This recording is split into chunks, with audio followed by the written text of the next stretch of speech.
Meron po kasing binitiwan ng mga kataga itong si Honorable Senator Robin Hood Padilla. Medyo na-lecture ng konti tayong lahat, no? Doon po sa role ng minority diyan po sa Senado. Oo.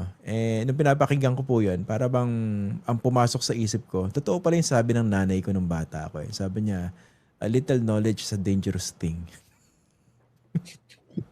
Pag medyo nabulungan ka, boss, itong role ng minority, mag-oppose lang yan. Medyo, alam mo na, pag artista, medyo ang ganda ng pagkaka-deliver. No? Ang role na, ang papel ng minority ay mag-oppose. Ayun, hindi pinalampas yun ng Edo Manzanas. Talagang tinastas at dinurog sa isang napakahabang Facebook post. Pakapaliwanag nga kung saan nanggagaling yung gigil ng isang Edo Manzanas. Hindi ko alam kung saang sako ng gaw-gaw pinulot yung kanyang mga hirit. I-oppose daw niya mismo yung pagtanggap impeachment kung sakaling may impeach si Sara sa May 11, no? I-oppose daw niya.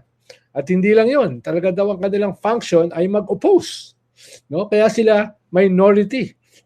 O, di ba? Galing mo, no? Galing, no? Talaga nakakabilib. Hindi lang fourth wheel ang nire-redefine ng diksyonaryo, pati yung opposition, di ba? Pati yung minority, no, binibigyan ng bagong kahulugan. Problema ko kasi baka merong mga dalawa, tatlo na makumbinse. Subukan man nating paliwanagan yung dalawa at saka tatlo na yon. Pero sana, no, na medyo montek din ako mahulog sa aking kinauupuan nung nakita ko yun. Ito po sa mga viewers natin, no. Doon lang naman sa ilang hindi pa maliwanag itong bagay na ito. Kasi magiging senator judges po yung mga yan. No? Na-imagine nyo ba?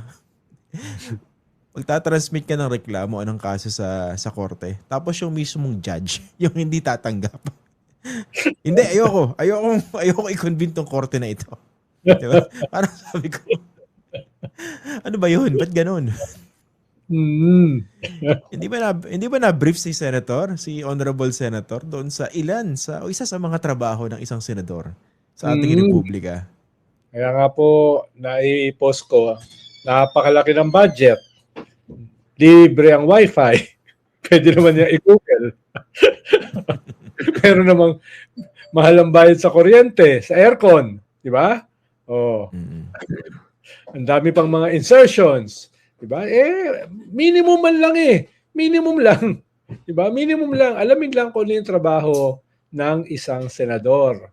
No? Tapos ang tagal ng usapin itong impeachment Di ba? Last year pa yan So at least pag-aralan mang maigi, i-assign niya yung isang staff niya. No? Ano bang ibig sabihin ng impeachment? Ano bang role namin diyan bilang mga senator judges? No? Para may paliwanagan. Di ba? Sayang naman. No? Sayang na nga na-elect. Sasayangin pa yung internet, tsaka yung kuryente, tsaka yung... Actually, meron pa diyang hack. Mas mabilis na paraan, di ba? Pwede naman siya mag-chat GPT o kaya yung Gemini, tatype mo lang. No? Pwedeng Tagalog, di ba? Ano ba ang papel ng isang senador ng Republika ng Pilipinas sa issue ng impeachment? Pakigawa nga ako ng maikling statement na pwede kong sabihin sa media. Pero yun yung pinakaunang hurdle sa chat GPT. Dapat tama yung tanong mo. Parang baka mahirap Pati yung tanong mali. Yung tanong. Paano pag mali yung tanong mo? Mali yung sagot di ba, ng chat GPT. Kahit matalino yung chat GPT, kung mali ang tanong, di ba? Kung itatanong mo, di ba, ang aming role ng opposition ay mag-oppose? Paano sasagutin ng chat GPT yun? Tama po. kung ganun yung tanong, di ba, yung walang konteksto, di ba, tama po, di ba? Ang role ng opposition ay mag-oppose. Kaya nga, opposition. Di ba? Ganun ba yun? Okay. Yung pala ibig sabihin, opposition, mag-oppose. Okay. Pero, wala sa rules ng impeachment na pwedeng i-reject ng Senado yung aakyat sa kanilang impeachment. Ang role nila ay mag-convict or try and decide. Oo. Pero siguro nagulo rin si Robin Hood dahil last year kasi hindi naman nila nireject. parang isinoli nila para linawin. Ang tawag doon, remand. Di ba Remand, ni-remand nila? O baka nalito siya, no? Nakakala niya yung pag-remand ay pag-reject, no? Di, ano Yun, kasi, ang nangyari oh, dyan sa last year, di ba, no? Meron ding isang humirit doon sa hanay ng DDS block dyan sa Senado. Meron ambassador, ba? Correct me if I'm wrong, ha? yung Ah, ambassador ni Jesus Christ. Oh. di ba yung una, kine-question di ba? Gusto nilang ang tawag doon? I-reject ba o i-dismiss? I-dismiss. Ireklamo. Motion to Okay. dismiss. Tapos Parang ang naging walang ganyan. ang naging compromise ng isa, remand, no? Mm. Mm-mm. Remand. Ibig sabihin, sosole para lang linawin ng House. Ano bang ibig sabihin nitong inakyat sa kanila? Actually, bawal din yun. Ano- pero bawal din yung forthwith eh. Bawal din yung forthwith na 4 na buwan. Diba? Mm. Nasabi ng Supreme Court, reasonable. No? Reasonable length of time. No? Kaya parang hindi naman reasonable na 4 na buwan. Pero doon nagsimula. Akala nila, impunity, lahat pwede na nilang baguhin. No? Kasi may sinabi rin Supreme Court na it may be shorter or longer. Paano kung malikot o mataba yung imahinasyon ng Senate President? Longer. Baka naman pwede yung 4 months. Diba? Pero alam mo sa'yo, ang hirap na, no? 4 months ka nagdi-dribble. Kaya ba yun? Mahirap. Di ba nakakangawit yun? Mangangalay ka nun, no? Tsaka ang ginamit ng excuse dahil meron daw vacation. Diba? Yun ang essence ng forthwith. No? Sui generis. Yung mga dati niyong ginagawa, ikuha nyo muna, tatabi nyo muna, unahin nyo muna ito. Diba? Yun ang ibig sabihin. Kaya nga tama yung sinabi ni Senate President Tito Soto. Forthwith, pagkakyat sa amin, kukunbi namin kagad. Kinabukasan. No? Ibang usapin yung magsisimula ba yung trial. No? Iyon, pwedeng paghandaan pa. 1 buwan, no? Para ihanda yung rules, yung mga damit na gustong-gustong isuot ni Robin Hood Padilla, 'di ba? Yung robe. Tawag doon? Yung robe, no? So, bagay na bagay, no? Oo. Papaayos mo pa yung lugar, no? So, baka umabot ng 1 buwan. 'Di ba? Baka umabot ng 1 buwan. Pero sinimulan mo na. Mahalaga yun yung pag sinimulan na. Ibig sabihin, pag sinimulan mo na, pag inassume mo na yung jurisdiction sa impeachment as a trial court, mahihirapan na mag-TRO ang Supreme Court. No, hindi na nila pwedeng i-TRO dahil nagsimula na yung proseso eh. Nag-assume ka na ng jurisdiction. Kung gustong humirit ng Supreme Court, before or after. Kaya yun yung purpose ng forthwith na mahaba eh. Para makahabol yung Supreme Court. Di ba? Ganun ba yun? Ganun ba yun? Oo. Grabe naman. Napaka naman ang akusasyon na yan. Hindi ko yata naisip yun. Paano kung sinimulan kagad niya, tapos pwede naglagay sila ng 2, 3 buwan na paghahanda. Hindi na pwedeng manghimasok yung Supreme Court dahil may jurisdiction na eh. Mismo yung simpleng pagsisimula, ayaw eh. Ganun ba? Ganun ba yung nangyari nung Ganun ba yung nangyari ng 19th Congress? Parang hindi naman ganun ka-obvious. Yun yung una, no? Yung i-oppose daw, i-reject daw yung pag-akyat ng impeachment sa Senado. Dahil opposition eh. Diba? May natutunan ka, diba? Ikalawa, yung role daw ng opposition ay i-oppose lahat. Lahat ha? Wala exception ha? Ibig sabihin. Tawa ako dyan. Ibig sabihin, go. Pag nagugutom na yung mga tao, kailangan ng ayuda, tapos pinopose ng majority, i-oppose ng minority. No? Dahil ang trabaho nila mag-oppose. No? Kahit mamatay na sa gutom yung mga kababayan natin dahil sa taas ng presyo ng bilihin. Mag 8% na yata eh. Di ba? Mag 8% na eh. Na-doble na from the 4%. Yung 4% na-doble from the 2%. No?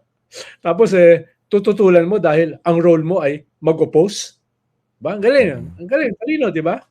Napaka-prinsipyado. Dahil ang trabaho mo mag-oppose, kahit ano i-oppose mo. Problema rito, pag confused yung nasa posisyon doon sa kanyang ginagawa, no? Kasi imagine, parang hindi ko ma-imagine na lahat ng kilos ng administrasyon babarahin. Kasi miski nung panahon ng kanyang idol ni Rodrigo Duterte, di ba? Merong mga opposition, although hindi ganun kalakas, actually mahina. Pero, di ba, kunwari, ito si Senator Risa Ontiveros, di ba yung sa Pastillas investigation? Yung Pastillas scam dyan sa Bureau of Immigration. Hindi ba meron ding meeting of the minds between the Duterte administration and Senator Risa Ontiveros? Kasi clearly, mali yung ginagawa at yung investigasyon. Hindi ba? Reproductive Oo. health. Diba? Mm-mm. Nagkasundo rin doon. Although, nagka-problema rin later. Diba? Pero kung ikaw magpapaliwanag, Ian, paano mo ipapaliwanag sa isang napakagaling na senador katulad ni Robin Hood Padilla yung ibig sabihin ng fiscalizing? Unang-una, I need to do some deep introspection and determine the threshold question as to whether I have the wherewithal and a tinge of competence, value, or even a drop of gravitas to present an opinion for someone like Senator Robin Hood Padilla.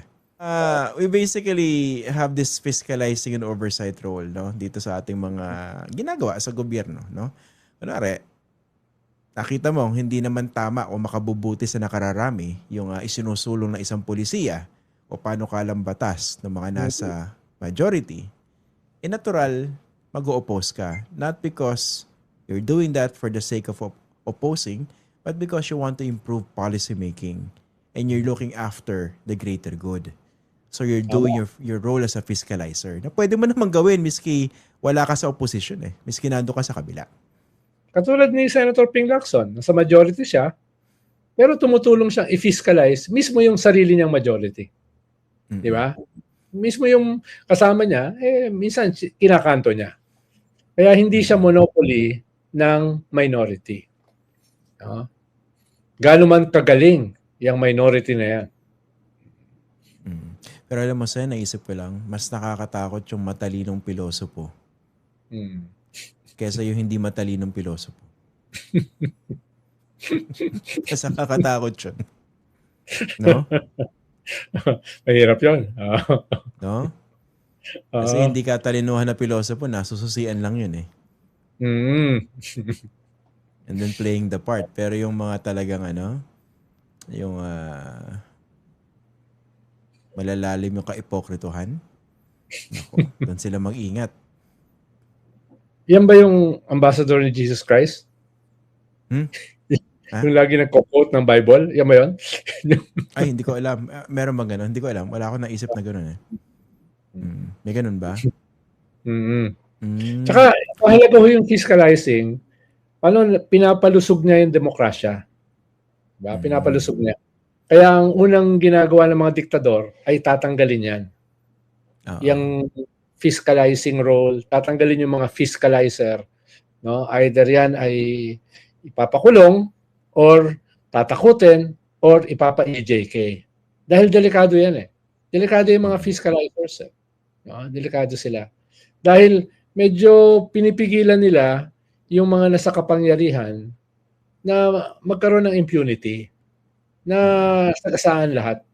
Sila yung isa sa mga first line of defense sa usapin ng demokrasya, sa usapin ng mga karapatan, civil liberties, no? At sa magagaling na mga proposal para mas maging moderno, mas maging maayos ang pamamahala. Hindi ka lang tanggap ng tanggap no?